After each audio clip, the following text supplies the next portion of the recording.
I'm Mike. And I'm Kim. 20 years ago, I began reselling for extra money. I've been able to turn that into a full-time job that supports my family. Join us as we talk about reselling, life, and have some fun along the way. So let's see what we do. All right, Kim. This is episode number 1. Reselling with Mike and Kim. What's your thoughts on that? Am I Mike or Kim? You're Kim. Oh, okay. Hi. Howdy. What you doing? Sitting here. All right, so we're in the garage. These type of videos, they're going to be videos, but they're really audio, maybe with some photos mixed in between. Tonight's show will be on the topic of organization, because we're facing that right now here in the garage. It's something to face. Yeah, and it's a work in progress. I mean, I've made progress with it. You have made progress. Like, people have been following the journey. You've made progress. Mm-hmm. And I feel like you're at a stalemate. I kind of am. I mean, there is progress, like, since you've been here last night. Have you noticed any progress? There's more new stuff here. And From last night, have I noticed progress? Look at those Legos. They're all like... There was like 4 totes on this table of Legos. Yeah. And now if you look behind you, there's some priority mailboxes. Yeah. You see those priority mailboxes? Yeah, turn your head just... Yeah, there you go. Oh, there, yeah. Yeah, now you see it. Yeah, now I see them. So it's not really a stalemate. Because there is stuff, but the problem here is there's a lot of stuff. Right? This has always been the biggest problem we've ever had. We've always had. There's a lot of stuff. Well, lots of stuff. And you have to feel and touch everything and go through every little thing. Yeah, it's not like I could just go, let's just take this random box and toss it to the trash. Because you don't know what's in it. Exactly. There could be a $100 bill in there. There could be a freaking G.I. Joe. Snake Eyes could be in there, Kim. Remember Snake Eyes? I remember Snake Eyes. And all his variations. Now, that's a diehard wife for you right there. When you know that action figures have variations. Remember us running around? That was what? Oh my God. That was before people even said the word retail arbitrage. Like, really. I mean, somebody just created out of thin air. We were doing this stuff like... Oh, it was, well, let's see. Anthony's about to be 16. It has to have been 8 to 10 years ago. Yeah. Like, that word was just made up, retail arbitrage. It's called going to the store and being creative and finding opportunities to sell collectible toys. We had an advantage in that because we had both a young girl and a young boy back in, like, the Amazon heyday with that.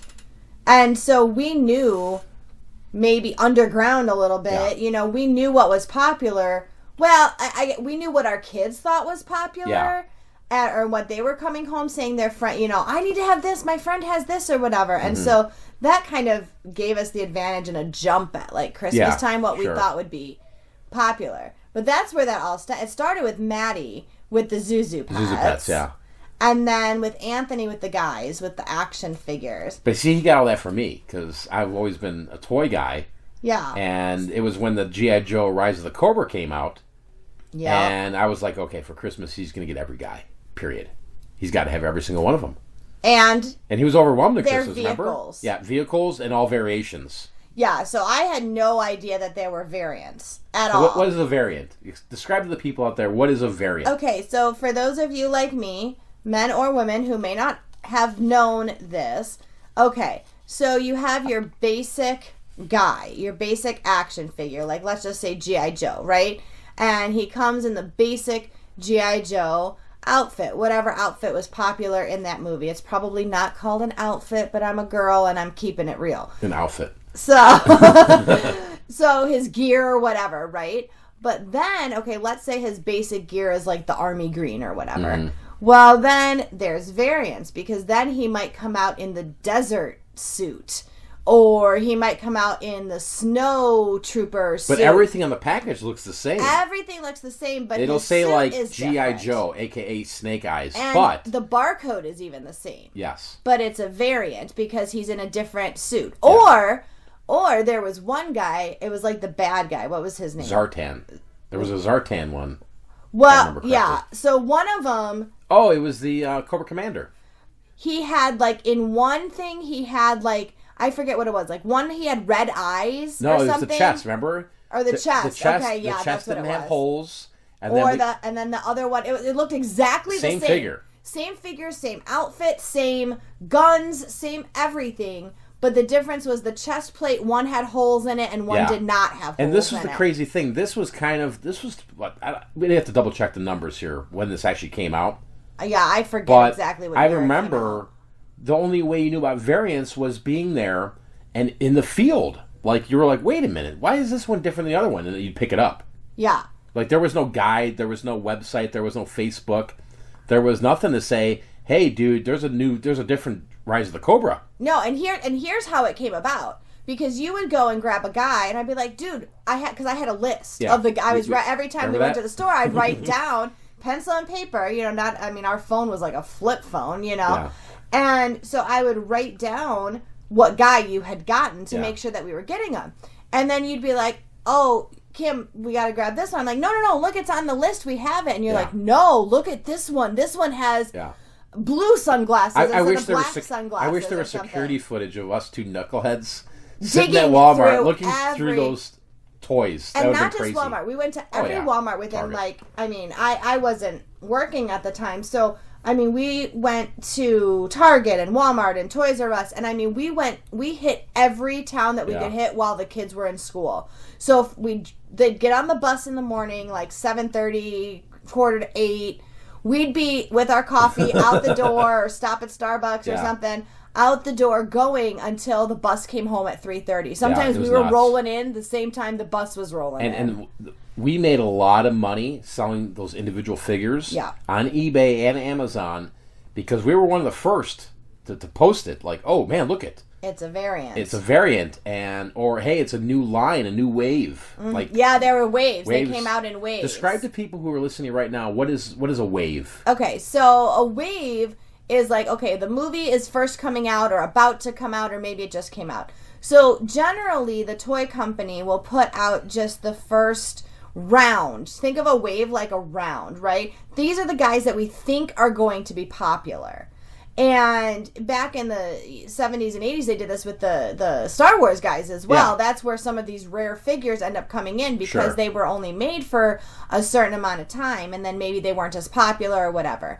So then the second wave would come out, and now you've got maybe a variant of one of the first guys, or you've got now some new characters that are flip out. Open, like you'd see brand new. It'd be the same packaging, but it was a newer figure. Right. Then you flip over the back and go, oh, there's these guys too. Right. So these are the guys that are going to be in the second wave. These are the other ones that we should be looking for. And then, third waves and so on and so forth. And we were selling waves. That's what we were doing on eBay. Right. We were selling the new wave. So you put up together. Here's the first wave. Every single figure in the first wave, including variants. Yes. And then every single figure in the second wave, including variants. And they would sell like hotcakes, really. Yeah.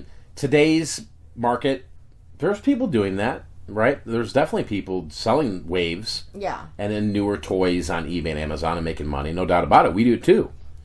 But the whole G.I. Joe experience was interesting because our goal was to make money at doing this and also getting all these toys for Anthony. Yeah. Like, just from the profits. Like, his Christmas was free. Yeah, legitimately free. Like it was out of our profits. He kept opening presents and opening presents. It ended up getting so bad that we had it all in. I put it all in one box. Yeah, like remember? One big like Home Depot type box, like 40 characters, and just like throw them all in there because I'm like, poor Maddie's gonna think she's getting gypped here, even though it ended up being the same amount of money. She still remembers that Christmas, actually. She still feels like she got gypped a little bit out of that because she didn't have as many presents to open. Yeah. But not only did we end up getting Anthony, every single character, every single variant, every single the great big the big ship the big ship, whatever it was. Every vehicle.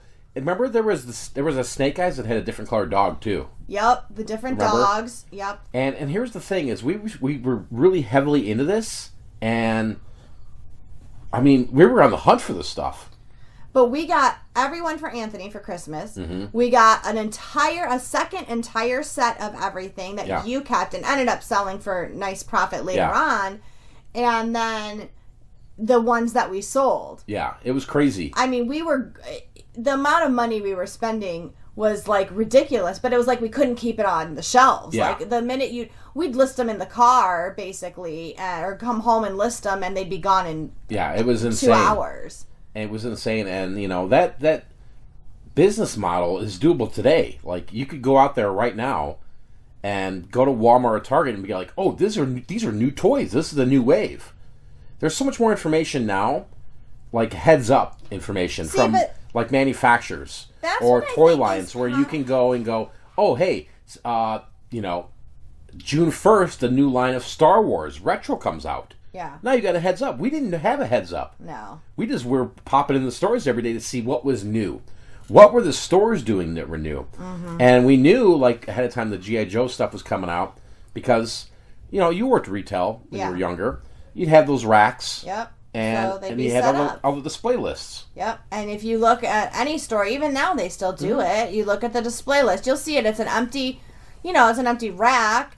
And you're like, oh, geez, And while they're putting something new in there, and you'll see a piece of paper, and it tells the store exactly how to lay it out, where to put this, how to space it.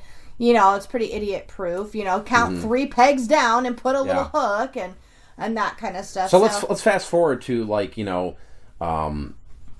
was profitable. It was fun. It was exciting. We made money off it. We got Anthony all the toys. But let's talk about, we had the one collection. And I remember I posted that on, I don't even know where I posted it at. It was like a forum. Well, no, I take that back. I posted on eBay, the whole lot. Yeah. For like $9,000. Yeah. Right? The whole lot. Because I'm like, listen, okay, the movie was kind of dying down. This was after the fact. Yeah. This was after all the toys were kind of exploited and the prices were coming down. But we had the whole collection. Mm-hmm. And I remember we posted on eBay, and then I was part of some G.I. Joe forum. Yeah. Yeah, there was the internet then, obviously. Yeah. But there was a forum I remember being on, and people were calling my eBay listing out. Like, who is this guy? He's nuts, blah, blah, blah, blah, right? And it had all its watchers, but nobody bought it. So we had it sitting in our shop. That's when we had the shop in Chicago. Yeah. And actually, it was Cary, Illinois. Yeah. We talked about, it was in Chicago. But it's Cary. Suburb. And remember, we finally got, I think I posted on Craigslist too. I feel like you did. I remember a guy coming into the shop, and I don't recall, maybe you know better, if he came in from the ad or if he came in just kind of randomly. He came in off the Craigslist ad. And he saw it, and he wanted it, but then he left. Yeah. And he said, well, I got to talk to my mom about getting the money. Yeah. And he was a grown man. An older guy. Yeah, he was a grown man. This wasn't a kid. Because I was like, you interested? He goes, I am, but I got to talk to my mom first. I said, okay. And so we just said, well, okay, he doesn't have the money. I mean, he's got hair in his chin. He drives a nice car. Yeah, I mean, So I didn't put 2 and 2 together, but he ended up showing up that night. Yeah. Well, he called and said, can I come back? Can I come back here with my mom? We want to take a look at this stuff. I said, okay. And what did it was like, I think he handed us like $8,000. Yeah, you got pretty darn close to what you were asking. Yeah. And he was just like, this is a once-in-a-lifetime opportunity. He was selling it to his mom hard. Oh, he was. That? Like, we didn't even have to sell it. Yeah. We just sat back and let him talk to his mommy. We had the table, and everything was laid out. And, like, it was the dream for a G.I. Joer. Yeah. Right? Like, oh, my God, Mom, this is everyone. And then he kept selling her. Mom, do you know what it would take to go to every store to find these? And, Mom, he's got the first wave. And the variants, and I mean, he knew his stuff. He totally geeked out at it, cool. and so he bought it, and that was that was awesome. And it's interesting because you know more than I do because I'm not in it every day, but I think we hit that at a really opportune time. Yeah. I truly do not see it with stores like that anymore, like with the action figures that come out. I just don't see. Maybe something will come. You got to be in and out. But there's a lot of people doing it. I'll be honest. It's that easy now. Like that's what I'm saying. There's too many people. I think anyway. Yeah. Where I think, and maybe I'm giving away a nugget or something, but where I think the potential is the kinds of things that Anthony's into now. So Anthony has matured in his action figure collecting, and he's hopefully he never listens to this or he'd probably kill us, but he's into much more of higher dollar figures, and they do that.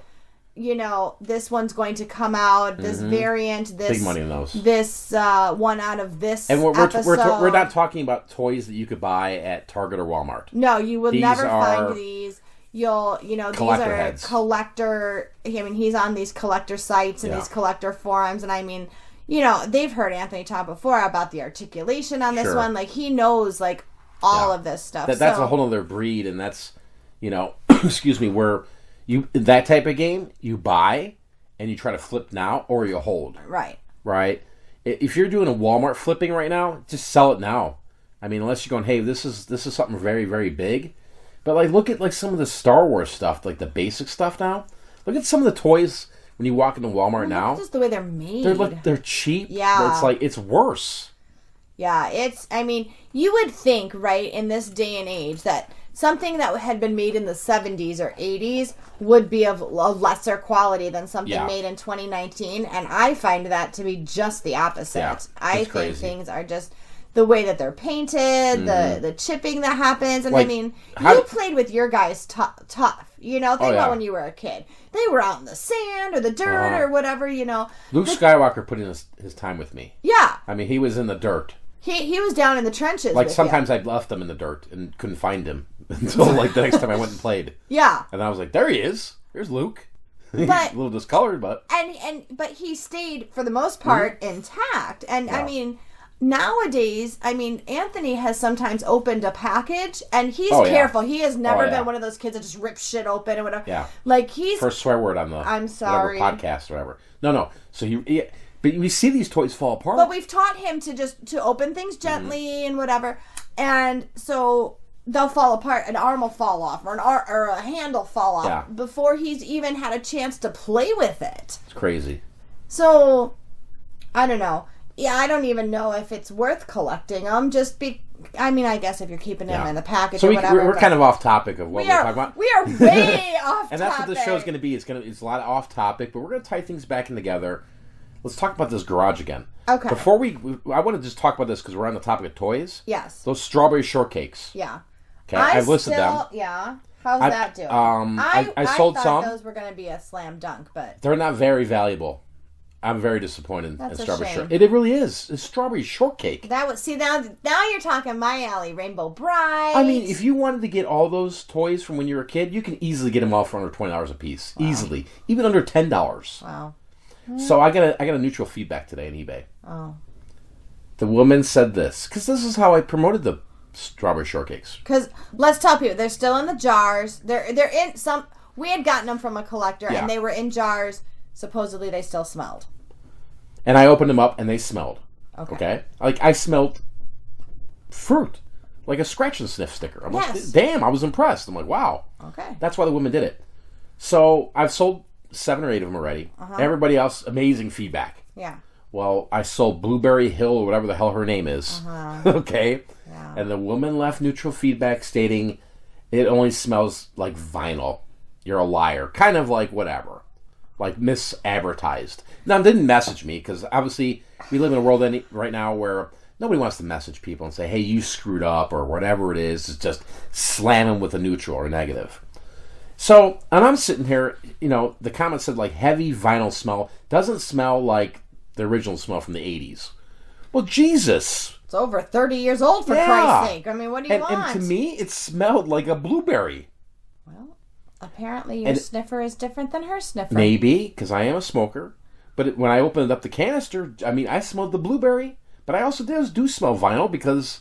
It's a vinyl. It's a plastic thing. With, So, I got neutral today on the strawberry shortcake. Oh. And as we're talking about that, you know, that was a good buy. That was a good estate buy. We got all those toys and the strawberry shortcake. We still got a lot of those toys we're dealing with now. But... organization-wise, like, just turn your head over here. Okay. You see there's one strawberry shortcake over there. Yeah. Right below that. I had that, the Berry Bake Shop. I did. How much do you think the Berry Bake Shop is worth? Not as much as I probably think it is. And it's with the box, the original box. Now, if that was Star Wars with the original box, it's worth some money. But $30? Yeah, maybe 50. Wow. Sad. Poor little strawberry shortcake. But right below that is that small Home Depot box. Just take a little gandy over there. See, we're going to go down memory lane real quick here before we go on to the next segment. You might remember those. Oh, I do remember those. It was I've had those since the Carrie days. So we moved these. We moved these guys. things. Yeah, we moved this stuff. And we sold a bunch of it, and this is what was left. Yeah. The problem is they smelled like mold bad. Mm-hmm. I couldn't figure out how to get the smell out. Well, I got the smell out. Nice. And they've been sitting here in this garage for 2.5 years. Basically. So if somebody's been following us for a long time, they might remember remember when you got these. 'Cause I'm pretty sure you made a video. I don't think I did. I don't know. I think you did. I think on a Morning Cup of Joe episode you talked about this. Oh yeah, I really believe because I was stoked. Did. I found these in the trash. Yeah, because Carrie had this really interesting thing, and maybe other places do it too, where once a year they had trash day, spring cleanup. And so basically people put everything out on the curb that they didn't want. It was like a free garage sale. Now you kind of felt like a thief in the night. Like you went in the middle of the night and you thought you were going to be the only one out there. Yeah. Heck no. You were out there with like 50 other people. Oh, it was crazy. Like the junkers were out there with their big trucks and everything, grabbing stuff. And so this is where you ended up finding. Yeah, I'll never forget that moment in time. There was women there. This was 3:30 in the morning, by the way. Mm-hmm. Pitch black. I'm with a flashlight. Tons of junkage just sitting on the curb. And I remember this because you went with my friend Jenny. Yeah, Jenny. I stayed home with the kids. I mean, because they were obviously sleeping. So they had a sleepover. I stayed with them. You two went out. Me and Jenny go, and Jenny's looking for home goods or whatever. Right. She's looking for her own personal, And I'm like, and I just remember nudging her and said, "Oh my God, jackpot." She's like, "What?" I said, "I'll tell you in the car." I said, "Let me load this." Well, the guy came out. Yeah. Because there was 6 cars in his driveway. Yeah. They were running. 3:30 in the morning. He's probably like, "What the heck?" And there's people rummaging through the trash. And I'm like, I got freaking Joe's, bro. Yeah. So the guy goes, "Oh, you into this type of stuff?" I said, "Oh man, yeah." He goes, "My basement, it flooded, and I'm getting rid of everything." Yeah. I said, "What else you got?" It was a treasure trove.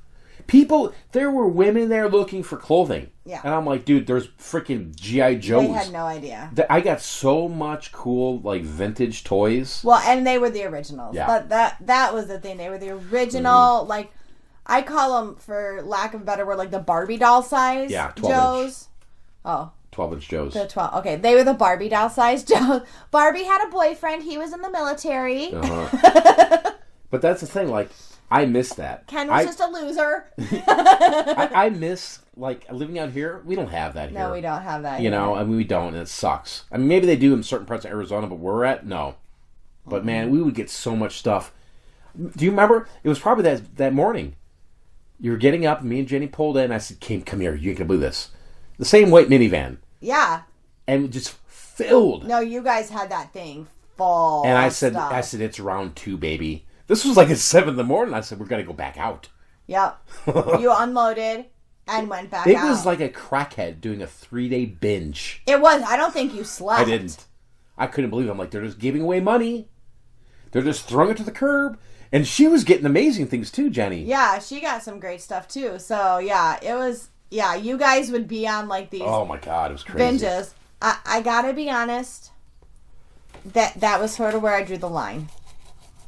That's trash, why I couldn't do it. Yeah. I really couldn't. That's why I never thought in a million years. Because people are like, "Why isn't Kim going with?" I couldn't. I couldn't do it. I don't know. Still to this day, I feel weird about it. Like when people are like, "Curb alert," something. Yeah. I feel really awkward it's like about a free that. For all. At first, I never thought in a million years I would do something like that. But I'm like, they're giving it away. There's money there. So you got to get a little down and dirty. You got to be a little, snake in the grass at 3:30 in the morning, right? But how much money have we made doing that? It's almost unbelievable. I know. I just like I know dumpster diving is a big thing. I just can't. Yeah. Like I don't know. That for me, I just can't do it. I have a mental block, I guess, that I can't get over that. Yeah. All right. So again, off topic again. Organization. Okay, organization. So we're staring at this mass of humanity here. Yeah. And you just realized today when he pulled up from work. Yeah. Trailers moved. There was some action on the side of the house. There was some action on the side of the house. Getting some action over there. Something's going on over there, and that's me filling up. The one trailer's partially filled. Yeah. Trying to get the stuff out because I want to sell stuff. Right. Hopefully tomorrow. But looking at this here, there's just a lot of small stuff. A lot of stuff. I think that's the problem. There are a lot of smalls, and there's a lot of media. Yeah. That needs some sort of organization to it. So I'm 4 days out from being off of work. And so I feel like I need to come in here with like a fresh perspective and kind of say, okay, what is it that we can do here to make this a little more? Because I think it's got to be functional. Yeah, and too. I think that there's some shelf space that really can be cleared off, or like if it was organized better. Yeah. It wouldn't look as bad. It'd be easier to find things. It's just a matter of... It's hard because you walk in here and it's overwhelming. It is. To me, I see a huge difference from then how it was. You know, like... There is a huge difference. There absolutely is. I'm not saying there isn't. I'm just saying that, like, I walk in here and you say, okay, Kim, let's organize something. And this is the problem that we have. And I'll say, okay, let's tackle this corner. Okay, I'm going to pull this out. This can go. And you're like, no, wait. Yeah. I've got to look through that. See, in an ideal world. It's kind of like a hoarder's thing, you know, like where they have to look and touch everything. I sometimes feel that way. Yeah, it's sickness. But see, we did this. We should have done this when it was cooler out. Yeah. And we didn't. And just because life's busy. We have a 40-foot container sitting on our property over here. I know. I mean, the reality here, the reason we bought that was to get everything out of here into there. Right. And then go through that and bring it back in here and sort it. And that just didn't work out. Trying to get back to that movement there because that's how it should be. But it's hard to do that now because the container's 70% full. Yeah. So, you know, and we're going to be approaching 30 days from now. It's going to be super hot. Right. One of the goals here, just so everybody knows that I was listening, one of the goals here was to insulate this garage, provide it with AC and heat. Yeah. Because in a month from now, it's going to be very, very hard to even come in this garage. In here for very It'll long. Be 110, 130 degrees in here. Well, yeah, I mean, if it's 115 outside, it's probably double, probably 140 or 40 it's hot. in here, yeah.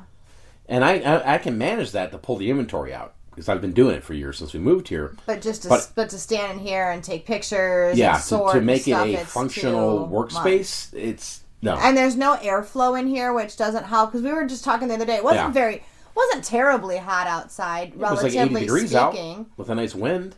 But you came in here and it was a good 10 to 15 degrees hotter in here. Yeah. And we noticed that there was no airflow. And even with a fan blowing, it's not really circulating anything. We need to get one of those big industrial fans, honestly. So, I don't know. So we're going to tackle this mess. We're going to do the best we can with it and see where we're at.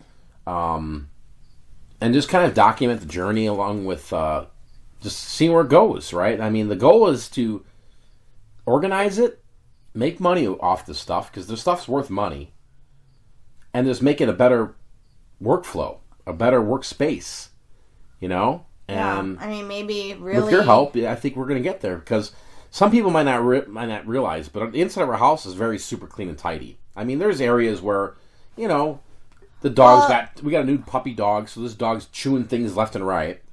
But it's not like our house is a hoarder's den. No, that is the one thing that, like, I won't let you do. Yeah. It has, I mean, there have been times where things have overflowed into the house, and I'll let it slide for but it hasn't been like that in a long time. No, but, like, after that, I'm like, okay, it's got to go. Yeah.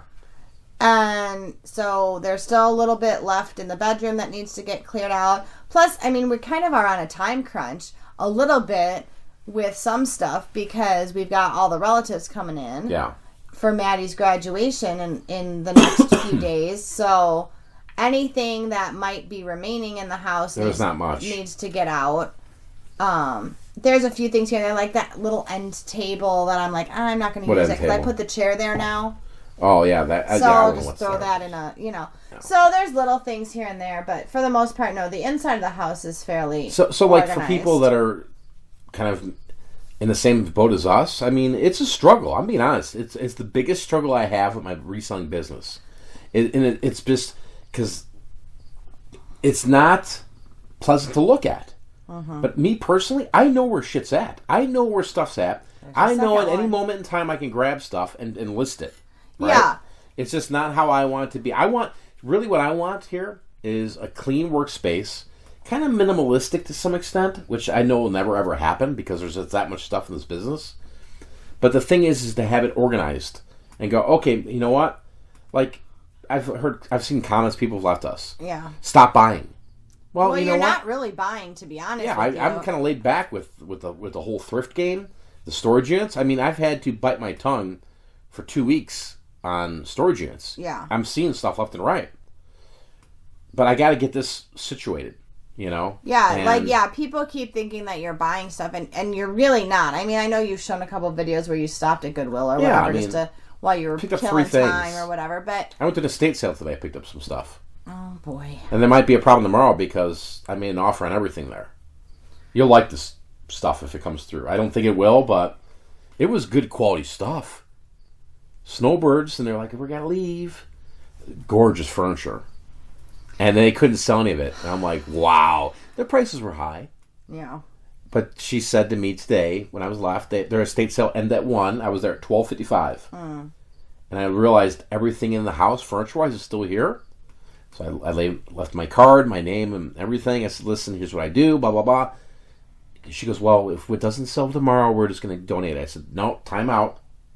I said, that's where you call me, and I can offer you maybe some money for it. I said, there's a lot of work here. I said, it's 2 floors. You want to sell that couch upstairs for $300? Well, I got to bring it down. If not, she was saying, hey, we're going to donate it all. I'm like, don't do that. I said, at least let me come in there. We can work out something. So we'll see if that pans out. Other than that, yeah, the organization here needs to happen. And yeah, I feel like you need to have like sections for things. Like, I feel like there needs to be a specific media section. Yeah. Like right now you've got some over here and some there and some there. Yeah, but these CDs, these are like... No, but I'm just saying, like, I'm looking behind you, and I'm looking everywhere. over here, and I'm looking over there. So the media, while it seems to be mostly on this side of the garage, it's kind of willy-nilly in different spots. Yeah. So I feel like that needs to be a little more, I don't know. We'll figure it out, We'll make it happen, but we'll see what happens. But yeah, appreciate Kim. I know that you've been stressed out with school. School's ending in a week, and I appreciate you coming here in the garage, in the craziness, to chit chat with us today. We're gonna start doing this show more often here. Kind of like I don't know if you call it a podcast. Well, what are you gonna do with it? It's gonna be on YouTube. Just the audio? Just audio, and there's going to be some type of video there, I guess. But mostly just plug it in, hang out with us. Listing or whatever. Don't just sit there and stare at the screen. Just get work done. Or if you're driving from thrift store to thrift store, or your garage selling, keep us in your headphones. So as we move on to the next segment here, I had the privilege to talk to Michael Stone. And I made this interview, I think about a year ago. It's been a little bit. And I was at the golf course, because I'm a golfer. And I interviewed him from the golf course. From the 19th hole, I believe it was. I remember that. Remember that? I was in the 19th hole. I told everybody there to be quiet. I said, shh, I'm going for under par. No, I was going for a birdie on the 19th hole, remember? Were you? Do you remember that? Like we used to play Tiger Woods golf. I loved Tiger Woods golf. Man, I am one heck of a Tiger Woods golfer. Let me tell you. You got good after a while. I was good. I was good at that game. Do you remember playing that with my uncle? He'd get so mad. Oh, he was a baby. And birdie, I'd hit the birdies. Yeah. Yeah. What the hell? Throwing joysticks and you're like cheating. I'm like, what am I just hitting the same buttons you are? And at the time, we were young at the time, 20s, whatever, and he's a 38-year-old man acting like a 2-year-old. Craziness. So and the baseball game. Oh yeah, the baseball game. I got pretty good at the baseball game too. It was fun, but it was also like, man, did that skill help us anywhere in life? I don't know. No, probably not. You know what game I could never play, though, was that stupid Madden. Man, I could not play Madden. I was a beast. To save my life, I could not play that game. When I played with the uncle and his friends, we'd play for money, and they'd get pissed. Like, I could understand the plays. Like, I totally understood, but I could not do, like, the controls. I can't play shooter games either, like Call of Duty and stuff. I can't play those. Not much in the gaming these days, but... just give me my little Mario Brothers, and I'm fine. You're all good, yeah. Do. All right, so let's get into the interview here with Michael Stone. He's on YouTube. Let's see how the interview goes. Tell me who you are, man. Where you live, you have kids, how long you've been reselling, stuff like that. Wife, 2 kids, 2 lizards, 3 cats, 8 chickens. I deliver pizza part-time, and I sell on eBay and Amazon full-time. So how long have you been selling on those platforms? I've been selling on eBay for 6 years, and I've been selling on Amazon for 4 years. So you've been around the block, Mike, and you've seen things go and see things change, and where do you kind of source that now, and what do you do to prepare against like maybe a saturation of what you were selling 2 years ago? Oh wow, that is a loaded question. I just try to keep up with the times. I constantly research because things that I used to be getting in all the time to either sell on any platform, that either they go up or they go down, but you have to keep up with constantly research. Even if you see it and you haven't seen it in like 2 years, look it up again, see if it's still selling for that. Like there was one DVD in particular I would see at like Half Price Books or at Goodwill, and I knew that it would sell for like $80 on Amazon, and then all of a sudden Goodwill had like 20 copies of it. Oof. I looked it up and it was still going for $80. I just grabbed them all. The second I had, because I didn't send them all into Amazon all at once, the second they hit the warehouse, Amazon got their hands on a whole bunch of them, and they listed them at $40. Ooh. And then everybody else that had some, they had a hard time trying to move them. So I've still got like 15 copies of this particular DVD that I'm having a hard time moving. So predominantly, like, what do you sell? Do you do a lot of clothing? Is it like video games, DVDs, movies, retail arbitrage? On Amazon, it's a lot of retail arbitrage and DVDs. I'm one of the lucky few. I don't know how, but I don't think I got grandfathered in on DVDs, or if I found some sort of weird back door, but I'm approved to sell DVDs on Amazon. Nice. Yeah, that's a bonus, because you can get like 40% more for a lot of the DVDs compared to eBay pricing, man, right? Yeah, I actually do a lot of DVDs on Amazon. Now, do you do anything with like the DVDs in terms of like resurfacing the discs or cleaning them or checking them? How's your a used one that'll sell for decent money on Amazon? I do have a what is the name of it? I do have a disc refurbisher. Okay. Because I know a lot of people just like kind of eye things and say, "Oh, that's okay," and then some people just like flat out lie. They'll be like, "Dude, that's like new condition, and there's scratches everywhere." And I think since you've been around for, I have a JFJ Easy Pro. Yeah. Oh, nice. So how do you like that? Is that a solid machine for you? Was it worth the investment? It was worth the investment. Because I knew I was going to buy one eventually. I had a stockpile of discs that I wanted to refurbish that I knew would be worth money. And when I got it in, I spent like 2 days refurbishing so many discs. I sent them in. Within the first day, it already paid for itself. Oh, wow. That's awesome, dude. Yeah. And now, when you did the JFJ and you were resurfacing the discs, did you manually test these just to see maybe it was a video game or a DVD and just plug it in and put it in a machine and see if it worked, or?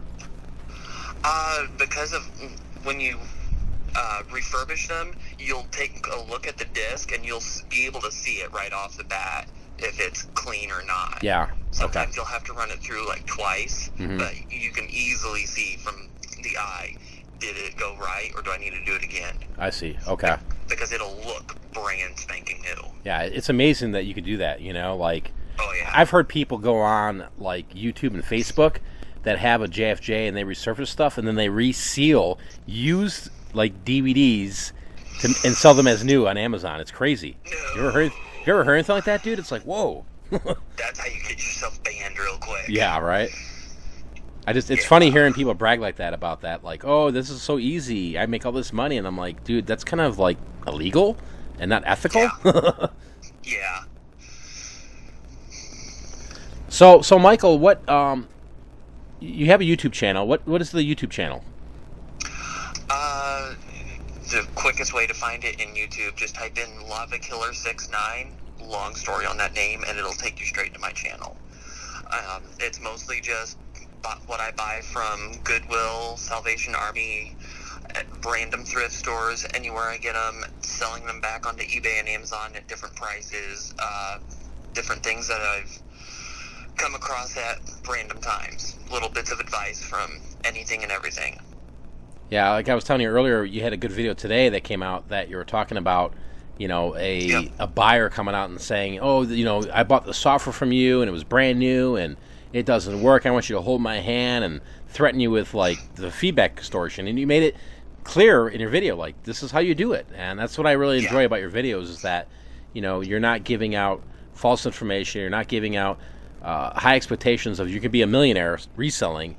It's just very consistent. You don't want to respond to those people because you will get mad and you will want to counter-threaten them, and that will get yourself banned off of eBay. And it's like, stop all communication right there. Just call eBay, and 99% of the time, eBay will take care of it from there.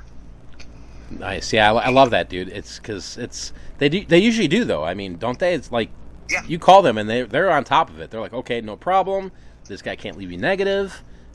They might return the disc or whatever, but they really truly take care of you with a problem buyer like that. And I think that's respectable for eBay because Amazon, maybe you could talk about that really quick, but Amazon, if you called them and asked them that and told them that, they probably wouldn't care. Yeah, they don't care. Yeah. So like your YouTube... Go ahead, dude. I've had items that they have... I've had people buy that was brand new, send it back to me, like, destroyed, and I've called Amazon and told them this is what they did, and they're like, cost of business, too bad, sucks for you. It's like, okay. I hate that terminology. It's the cost of business. It's like, well, no, the guy screwed me, and you could back me and help me because, I do contribute some money towards Jeff Bezos' bank fund, I mean. Yeah. So you're making these videos. You've been doing it for how many years on YouTube now? 3 or 4. Mm-hmm. And what I really like about what you do, Mike, is that you kind of have your family involved. I see your kids in the videos. I think that's it's neat, and it's just showing that. Go ahead. One of the reasons I like to keep my family in the videos, and my kids mostly, is because there's so many people saying, I can't do that because I have kids. It's like, oh, okay. What, are kids like a disease or something? I do this with kids too. Yeah. And I think that's what's great, is that you show that side of it. It's like, my kids are here. I'm doing it with my kids at my side. I've actually trained my daughter that if I need her help, she knows either how to clean items, how to pack items if I get injured, and how to print shipping labels. See, that's a life lesson. Like, that's in terms of kids these days, that you're building, I think, in my opinion, because I do the same with my kids, is you're giving them a skill that they don't have to go out in this workforce right away. That, or if they do and they're like, oh man, I need an extra 300 hours to go on vacation or pay the car payment or whatever, that they have the skill that they learned from us dads, where we are basically going, hey, remember that? Remember me taking you to Goodwill and the thrift store or the estate sales? And, and they can figure that out. And I think that's what's so neat about it, because I think reselling it's not a new concept, but I think for the family-wise, teaching this to your kids is super important, just in case they're ever in that bubble where things aren't working out and, maybe they get laid off from a job, that they can always rely back on what daddy did, Yeah, definitely. So, Michael, like your videos on YouTube, where do you see yourself making videos in the future? Are you going to be focusing on Amazon, eBay? I like the vlog stuff you do. I like the driving in the car, and you hit the thrift store, you come back, and then I've seen videos where you're opening your trunk up and you're like, here's what we got, and the kids are in the back and probably screaming, Dad, I want to go to Burger King, Dad, I want a toy. Yeah, every time we go to Goodwill, it's, hey, can I get this, that, and the other? It's like, no, we talked about this, no. They always want to get something new. But yeah. So, Michael, it's a pleasure talking to you again. If you go on YouTube, you guys can check him out, Michael Stone. There'll be a link down below. But, Michael, you mentioned the direct way to contact it on YouTube is, mention that handle again. Lava Killer 69. Okay, and do you have any Facebook pages or groups that you're a part of, or you have, or? No, I figured that there was enough groups out there that I didn't need to worry about making another one. No doubt about it. And, all right, pressure question, Mike. What is something cool that you recently sold? Like something maybe you picked up for $1 or $2 and it just sold for crazy money, or blown away by it. What was that item? Let's see here. I actually have my eBay open. A Cashmaster International cash counter, basically one of those things that would weigh the money, and it would tell you how much it was worth. I got that thing for like $5, and it was broken, and it still sold for $40. Wow. Isn't it amazing, man? Like, you could sell broken stuff on eBay. Yes. It's mind-blowing. The question is I think I know the answer to this before I say it, but like, who buys this stuff? Obviously, there's somebody. I wish I knew. Yeah, somebody who probably is fixing that, or we don't even know, like, what was the reasoning behind why they bought that. Like, I sell so much broken stuff sometimes, and I clearly say it, this is broken, and they buy it. It's like, wow. It's kind of a crazy recycled world, isn't it? Yep, definitely. So thank you, Michael Stone, for being on the show here today. Definitely appreciate you taking some time with me to talk about reselling and just how it's going, man. He's definitely a class act. I'd encourage all of you guys right now to go find the link down below and subscribe to Michael. He's a wealth of knowledge, and he's been reselling for a while. He's out there hustling and bustling, and he's raising a family. It's all good stuff. So go support Michael and go subscribe to him. Also want to take this opportunity here because Michael mentioned the JFJ Easy Pro, which I own as well. It's an amazing machine. There's higher end machines that are out there, there's no doubt, but they come with a big price tag. So for those that are interested in purchasing a JFJ Easy Pro to resurface your CDs, your DVDs, your Blu-rays, your video games, there'll be a link down below. You can go check it out on Amazon and pick up one today, because it's a game changer. You're going to come across this stuff at garage sales and thrift stores, and they're scratched, and you don't want to ruin your reputation selling stuff that's beat up or not working. And resurfacing can solve a lot of problems, no doubt about it. Also want to thank everybody who supports my channel on my Patreon. It's patreon.com/resellers. If you want to support this new venture we're doing here, and also support any of the videos we do in the future, we definitely appreciate it. Again, patreon.com/resellers.